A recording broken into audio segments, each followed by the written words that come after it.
देवानं हा देह कशाला दिला आम्हाला, तर भजनासाठी दिला, त्याची भक्ती करण्यासाठी, त्याला समजून घेण्यासाठी, विवेक जागृत करण्यासाठी आणि त्या भगवान परमात्म्याच्या स्वरूपात विलीन होण्यासाठी आम्हाला हा देह मिळाला.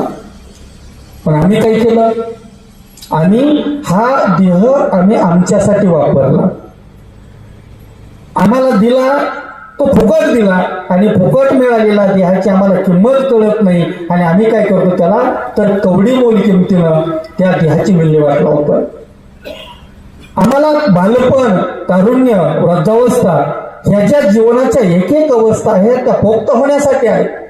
आणि म्हणून मला वाटतं 60, 70, 80व्या वर्षी माणसाला परमार्थ करायची गरज नाही लागली पाहिजे. महाराज ज्याच्या जीवनामध्ये बाल वयामध्ये संत साहित्याचे आणि संत विचाराचे संस्कार झाले, तारुण्यावस्थेमध्ये जर त्याच्याकडून तपस्साधना झाली, तर वृद्धावस्थेमध्ये त्याला कुठल्याही परमार्थाच्या वाटेवर जायची गरज भासली नाही पाहिजे. हे आमच्या तुकोबा ज्ञानोबांना अभिप्रेत आहे.